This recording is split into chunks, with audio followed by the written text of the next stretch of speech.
विद्यार्थियों नमस्कार, मैं डॉक्टर दीपेंद्र कुमार शर्मा आपके अपने YouTube platform speed higher education से आपके साथ जुड़ा हुआ हूं। विद्यार्थियों, इस वीडियो लेक्चर में हम जिस पेपर को डिस्कस करने वाले हैं वह पेपर कक्षा 12वीं का अर्धवार्षिक परीक्षा का पेपर है 2024-25। पेपर बायोलॉजी का पेपर है और बायोलॉजी विषय यानी कि जीव विज्ञान का पेपर है। इस पेपर में हम लोग हिंदी और इंग्लिश वर्जन दोनों के सॉल्यूशन को डिस्कस करने वाले हैं। तो विद्यार्थियों, इस पेपर के सॉल्यूशन को डिस्कस करूं उससे पहले मैं इस पेपर के बारे में थोड़ी सी जानकारी दे दूं। यह पेपर दिनांक 12 दिसंबर 2024 को माध्यमिक शिक्षा मंडल भोपाल के द्वारा आयोजित गवर्नमेंट स्कूलों के अंदर जो अर्धवार्षिक परीक्षा हुई है उसके पेपर का सॉल्यूशन है और उसके पेपर का जो सॉल्यूशन है उसके मल्टीपल चॉइस क्वेश्चंस को हम सॉल्व करने जा रहे हैं। तो यहाँ पर पहला प्रश्न जो दिया हुआ है वो है वास्तविक फल का परिवर्धन होता है, सही विकल्प का चुनाव कीजिए। तो यहाँ पर हम हिंदी और इंग्लिश दोनों लैंग्वेज में इसको देखेंगे कि वास्तविक फल क्या होता है। तो विद्यार्थियों, पहला प्रश्न जो दिया हुआ है, पहला प्रश्न का वास्तविक फल का परिवर्धन होता है, तो पहले प्रश्न का करेक्ट आंसर हो जाएगा सी ऑप्शन, अंडाशय से। क्या हो जाएगा? अंडाशय से। इसका इंग्लिश वर्जन भी हम लोग देख लेते हैं। तो इंग्लिश में दिया हुआ the development of true fruit is हो जाएगा फ्रॉम अवरी, सी ऑप्शन इसका करेक्ट हो जाएगा। आगे चलते हैं, क्वेश्चन नंबर सेकंड, पहले का सेकंड दिया हुआ है इम्पल्टेशन वह क्रिया है जिसमें, इसका डी ऑप्शन करेक्ट हो जाएगा, अंडे का विलोपन होता है। क्या होता है? अंडे का विलोपन होता है। इंग्लिश वर्जन देख लेते हैं, implantation is the process which is egg get destroyed. क्या हो जाएगा? एग गेट डिस्ट्रॉयड हो जाएगा इसका। आगे चलते हैं, next question number third. Question number third Hindi language में दिया हुआ है सेमिनीफेरस नलिकाएं पाई जाती हैं, तो इसका थर्ड का ए ऑप्शन करेक्ट हो जाएगा, वृषण में। कहाँ पर पाई जाती है? वृषण में। तो यहाँ पर देखिए सेमिनीफेरस ट्यूब्स आर फाउंड, तो तीसरे का ए ऑप्शन हो जाएगा इन द टेस्टिस। आगे चलते हैं, प्रश्न क्रमांक 4। प्रश्न क्रमांक 4 दिया हुआ निम्नलिखित में से यौन जनित रोग नहीं है, चौथे का सी ऑप्शन हो जाएगा एनीमिया। क्या हो जाएगा? एनीमिया। तो यहाँ पर दिया हुआ है which one of the following is not a sexual transmitted disease, C option correct है, एनीमिया। आगे चलते हैं प्रश्न क्रमांक 5 की तरफ। प्रश्न क्रमांक 5 दिया हुआ है विक्सटोमी और ट्यूबडोक्टोमी विधियां हैं, तो पांचवे का करेक्ट आंसर हो जाएगा बी ऑप्शन, बंध्यकरण। क्या है? बंध्यकरण। पांचवा देखिएगा वेक्सट्यूकोमी एंड ट्यूबोकोमी मेथड्स आर, तो विद्यार्थियों पांचवे का बी हो जाएगा स्टरलाइजेशन। क्या हो जाएगा? स्टरलाइजेशन। नेक्स्ट क्वेश्चन नंबर 6 दिया हुआ विशिष्ट माइक्रोस्पोरिया की संरचना के बारे में निम्नलिखित में से कौन सा कथन सही नहीं है। तो यहाँ पर 4 स्टेटमेंट दिए हुए हैं, इन चारों में से ए ऑप्शन जो है वो सही नहीं है। ए ऑप्शन हो जाएगा कथन बी, कथन 1 और 2, कथन 1 और 2 ये सही नहीं है, ए ऑप्शन करेक्ट है, यहाँ पर ध्यान रखा। आगे चलते हैं, इधर इंग्लिश वर्जन देखिएगा, which of the following statement about the structure of typical, तो यहाँ पर इसका करेक्ट आंसर ए ऑप्शन हो जाएगा, statement A and B is not correct. तो ये तो आपका हो गया मैं मल्टीपल चॉइस। अब हम आ गए यहाँ पर रिक्त स्थानों की पूर्ति कीजिए, फिलिंग द ब्लैंक्स की तरफ।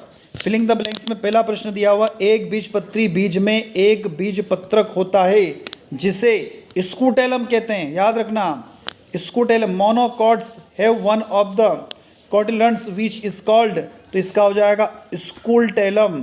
क्या हो जाएगा? स्कूटेलम। करेक्ट आंसर स्कूटेलम हो जाएगा, ध्यान रखिएगा।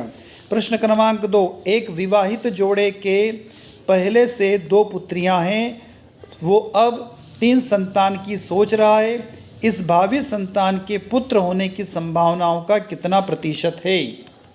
तो यहाँ पर दिया हुआ है a married couples already has 2 daughter and is now planning have the 3rd child, the probability of this future child beginning a son is percentage, तो इसका करेक्ट आंसर हो जाएगा यहाँ पर 50% उसके पुत्र होने की संभावनाएं बनती है, याद रखिएगा।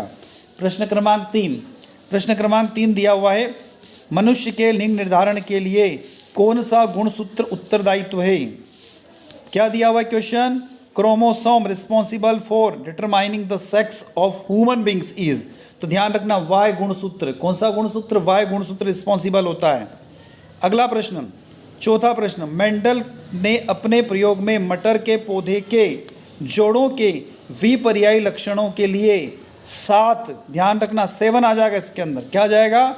चौथे का 7 लक्षण लिए। तो दिया हुआ in the experiment Mendel took 7 pairs, 7 answer correct होगा इसका। नेक्स्ट फिफ्थ क्वेश्चन क्या दिया हुआ है? डीएनए के एक हेलिक्स में न्यूक्लियोटाइड पाए जाते हैं, तो 10 न्यूक्लियोटाइड पाए जाते हैं। 1 helix of the DNA molecule have the 10 nucleotides, correct answer 10 यानी कि 10 हो जाएगा। अगला प्रश्न, छठा प्रश्न, फोरेंसिक विज्ञान प्रयोगशाला में अपराधियों की पहचान के लिए जैव तकनीक का प्रयोग किया जाता है, उसे हम लोग क्या बोलते हैं? DNA finger printing.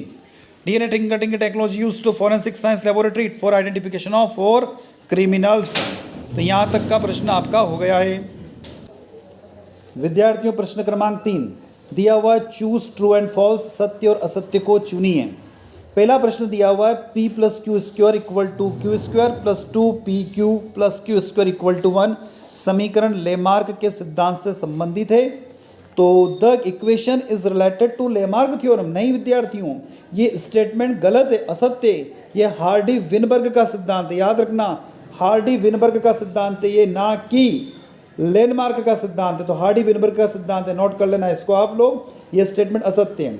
दूसरा दिया हुआ है मीसोजोइक सामान्य स्तनधारियों का युग कहलाता है, असत्य, फॉल्स स्टेटमेंट है ये। The Mesozoic is a generally called the era of mammals, तो this statement is a false statement, गलत है ये। नेक्स्ट, हिपेटाइट रोग जीवाणुओं से फैलता है। हिपेटाइट रोग जीवाणु से फैलता नहीं भैया, वायरस से फैलता है, ध्यान रखिएगा। Hepatitis disease is a spreaders of bacteria, नहीं भैया वायरस से फैलता है, ये स्टेटमेंट भी रॉन्ग है, वायरस से फैलता है। चौथा, विडाल परीक्षण मलेरिया की जांच के लिए किया जाता है, नहीं भैया टाइफाइड की जांच का परीक्षण है ये। किसका? टाइफाइड की जांच का परीक्षण है। Widal test is done of the test of malaria, नहीं ये टाइफाइड का परीक्षण है, याद रखना, ये स्टेटमेंट भी रॉन्ग है। उसके बाद फिफ्थ, कवक का पादपों के साथ सजीवी संबंध माइक्रोआइजा कहलाता है, बिल्कुल ये स्टेटमेंट ट्रू है।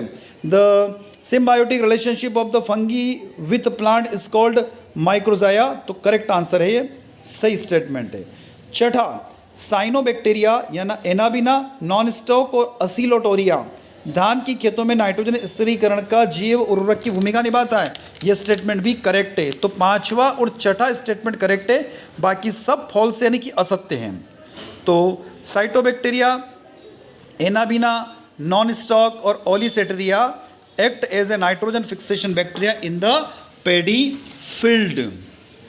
अब आते हैं हम लोग सही जोड़ी बनाइए की तरफ, हम आगे सही जोड़ी बनाइए की तरफ। अब सही जोड़ी यानी मैच द कॉलम को देख लेते विद्यार्थियों। यहाँ पर दिया हुआ पहला एंटीबायोटिक्स, तो पहले का करेक्ट आंसर ई हो जाएगा, एंटीबायोटिक्स यानी कि immuno system, antibiotics immuno system. दूसरा प्रश्न, इंसुलिन का करेक्ट हो जाएगा शारकों का क्रम, सॉरी इसका देखो, एंटीबायोटिक तो आपका हो जाएगा प्रतिरक्षा तंत्र, ई ऑप्शन हो जाएगा, एंटीबायोटिक्स इम्यूनो सिस्टम हो जाएगा। दूसरा इंसुलिन का करेक्ट आंसर हो जाएगा 2 पेप्टाइड श्रृंखलाएं, सी ऑप्शन हो जाएगा। इंसुलिन का सी हो जाएगा 2 पॉलीपेप्टाइड चेन। तीसरा मोलिकुलर कैंची, सीजर मोलिकुलर कैंची, यह हो जाएगा restriction endonuclease, B option हो जाएगा। चौथा दिया हुआ है प्लेंटिड्रोमा, इसका हो जाएगा डी, शार्कों के जोड़े, प्लेंटिड्रोमा का डी ऑप्शन हो जाएगा, शार्कों के जोड़े, ध्यान रखना। और उसके बाद पांचवा मोनोक्लोनल एंटीबॉडीज, इसका हो जाएगा ए ऑप्शन हो जाएगा, हाइब्रिडोमा, ध्यान रखना। ये मैच द कॉलम दिया हुआ है, एक बार बता देता हूँ मैं, पहले का ई है, हटा रहा हूँ इसको मैं, फिर देख लेना, पहले का ई, दूसरे का सी, तीसरे का बी, चौथे का डी और पांचवे का ए। नोट डाउन कर लीजिए इसको। अगला प्रश्न क्रमांक 5, एक वाक्य में उत्तर लिखिए। पहला है जीएमओ का पूरा नाम, right the full name of GMO.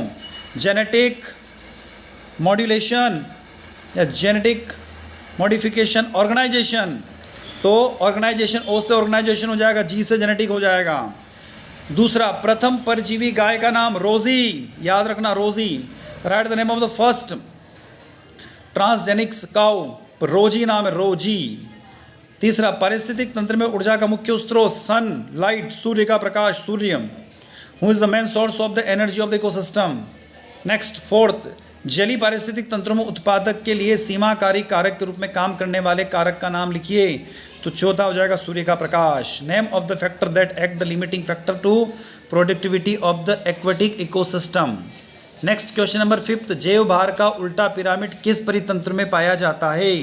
तो जलीय परितंत्र में, जलीय पारिस्थितिक तंत्र में पाया जाता है। Inverse pyramid of the biomass is found with the ecosystem, तो जलीय पारिस्थितिक तंत्र में पाया जाता है। तो विद्यार्थियों, ये जो 5 प्रश्न थे मल्टीपल चॉइस के वस्तुनिष्ठ प्रकार के प्रश्न, जिसमें हमने मैच द कॉलम, 1 वर्ड, ठीक है, और ट्रू एंड फॉल्स, इन सबको हमने देखा। इसके अलावा और कौन कौन से प्रश्न पूछे गए?